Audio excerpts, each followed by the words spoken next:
À ton avis, quel est aujourd'hui l'intérêt pour Emmanuel Macron de relancer les économies africaines? Est-ce que c'est une question d'hégémonie en Afrique? Je pense qu'il y a un intérêt clairement pour la France de pas laisser l'Afrique s'enfoncer dans la pauvreté. C'est plutôt une question économique qu'une question d'humanisme. La France a une grosse partie de ses multinationales qui produisent les biens primaires que sont l'énergie, les matières premières en Afrique. Donc il faut absolument que ces multinationales françaises, elles sont pas que françaises, mais il y a une grosse partie où elles sont françaises, aient une stabilité pour pouvoir travailler. Si demain vous avez une instabilité politique, due aux famines notamment, ces entreprises ne peuvent plus travailler. Donc il faut assurer une stabilité, on va dire, politique et économique à l'Afrique en l'aidant pour permettre à ces entreprises de pouvoir extraire des matières premières et les matières minières du sol africain.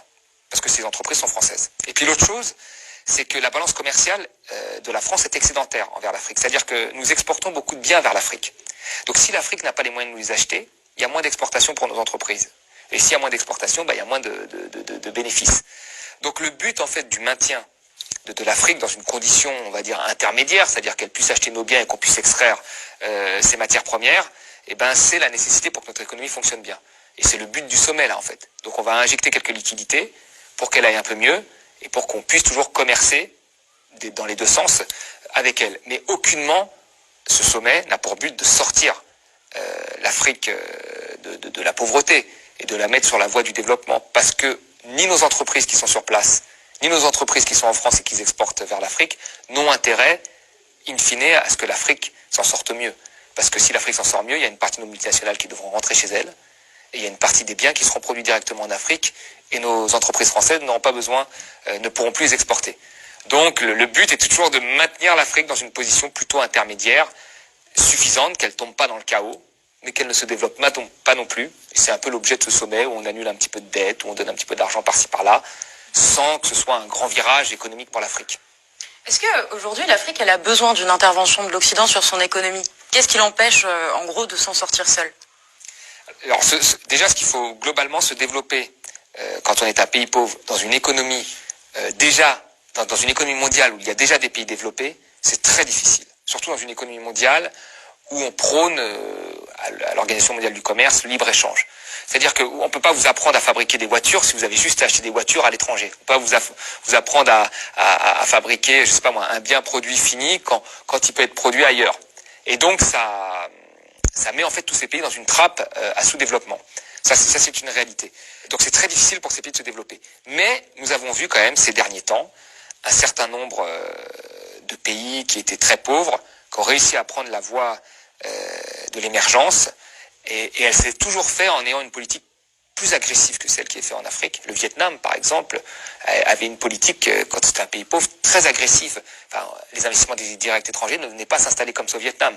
Il y avait du pétrole au Vietnam, ça a mis un temps fou de négocier l'extraction de ce pétrole, parce qu'il fallait reverser une partie à la région, mais aussi une partie au nord, et ainsi de suite. Et là, en Afrique, nous avons les contrats de partage de production qui sont les plus défavorables au pays. Donc il y a un problème quand même d'agressivité des dirigeants africains dans la négociation de l'extraction minière. Et puis après, il y a toute la question du financement et des plans d'ajustement structurel du FMI dont on va parler, qu'ont subi l'Afrique. L'Afrique a été un véritable laboratoire des politiques d'ajustement structurel du FMI avec des conséquences très négatives sur la lutte contre la pauvreté. Alors justement, en parlant du FMI, un membre de la diplomatie française a déclaré que, a priori, le FMI pourrait débloquer 34 milliards de dollars en droits de tirage spéciaux. Alors déjà, qu'est-ce que c'est exactement que les droits de tirage spéciaux, et est-ce que ça annonce un plan de relance sur le continent africain?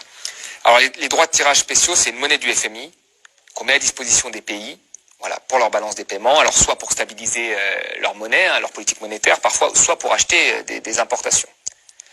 Mais il ne faut pas penser que c'est de l'argent qui est donné gratuitement. Le FMI ne donne jamais de l'argent gratuitement. Il faut l'avoir en tête. Le FMI a des objectifs politiques qui est de libéraliser l'économie. Donc cet argent est donné, mais souvent il est donné en échange de réformes à effectuer. Et les réformes, on les connaît. Ce sont des réformes, privatisation, etc. Et quand je disais que l'Afrique était le laboratoire des politiques libérales du FMI, il faut bien comprendre que je crois qu'il n'y a jamais eu autant de pays qui ont subi les politiques d'ajustement structurel du FMI que nous avons découvert en Europe avec la Grèce notamment, dont nous connaissons aujourd'hui les effets pour les Grecs. Les pays africains ont subi massivement ce type de politique. Et quand on regarde les résultats de ces politiques, on nous dit tout le temps, oui, mais ça n'a pas marché en Afrique pour des raisons autres que économiques. On nous dit c'est le climat, on nous dit c'est les guerres ethniques, on nous raconte plein de choses sur l'Afrique, mais on ne nous raconte jamais que ces politiques n'ont pas marché parce que c'est des politiques qui ne fonctionnent pas. Vous regardez en fait en Afrique, il y a eu des privatisations, le service public a reculé, les capitaux ont été libérés de tout mouvement, le marché du travail a été flexibilisé, enfin tout a été libéralisé. Et les pauvres sont devenus plus pauvres. L'Afrique, c'est le seul continent qui a vu sa pauvreté doubler ces 50 dernières années. Et c'est le continent qui a le plus appliqué les politiques d'ajustement structurel du FMI. Donc il y a vraiment une conséquence entre les deux. Donc quand le FMI prête de l'argent, il faut toujours se méfier. Et je veux dire aujourd'hui, sortir l'Afrique des politiques imposées par les bailleurs de fonds, moi je pense que c'est déjà une première étape pour que l'Afrique se développe. Je rappelle quand même quelques chiffres, c'est important. C'est que l'Afrique, entre 1950 et 1970, avait un taux de croissance plus élevé qu'à partir des années 80. Or, à partir des années 80, c'est là où on a appliqué massivement les politiques d'ajustement structurel en Afrique. Donc c'est très important de rappeler que quand le FMI intervient, ça ne se passe jamais bien. Et en 2000, je dis une dernière chose, en 2000, il y a eu un changement de politique dû à Stiglitz qui critiquait beaucoup le FMI et à la société civile qui a beaucoup manifesté contre ces plans d'ajustement structurel dans des ONG européennes, américaines, mais aussi africaines. Et on est passé à des documents stratégiques de pauvreté où c'était le pays qui devait rédiger contre-échange de fonds du FMI. Donc on est passé d'une situation où le FMI imposait à une situation où le FMI devenait un professeur et il notait les copies. Et en fait, quand vous aviez un document où si les Africains, les dirigeants africains avaient proposé ce que moi je propose, ils auraient eu un 0/20 par le FMI. Ils n'auraient pas eu les fonds. Mais s'ils proposaient ce que proposerait Macron, libéraliser, flexibiliser, etc., bah là on leur donnait de l'argent. Et puis à l'époque, attention, quand il y a eu ces documents, t'as toutes les économistes de gauche qui ont dit que c'était génial, que l'Afrique était maître de son développement, etc. Ce qui était complètement faux. Mais chaque fois que le FMI donne de l'argent, il y a toujours un risque derrière parce qu'il y a des réformes qui sont imposées, jamais de l'argent gratuit. Et cet argent du FMI, il va passer par les pays africains. Et c'est pour acheter des importations, il va finir dans les comptes des entreprises européennes. C'est tout. C'est un petit tour de passe-passe. Alors je voulais aussi revenir sur une déclaration de Bruno Le Maire dont on regarde un petit extrait tout de suite. Ce qui sauvera l'économie africaine, j'en suis convaincu, c'est l'entrepreneuriat africain, c'est les PME africaines, c'est l'esprit d'entreprise qui anime beaucoup de jeunes dans les États africains. Et moi, je dois dire mon admiration pour tous ces jeunes entrepreneurs que je rencontre, toutes ces femmes entrepreneurs que je rencontre, parce qu'elles ont beaucoup de difficultés à lever les financements nécessaires. C'est cet esprit d'initiative et d'entreprise que nous voulons soutenir. Alors, pour Bruno Le Maire, les économies africaines sont un atout majeur et la jeunesse est habitée par l'envie d'entreprendre.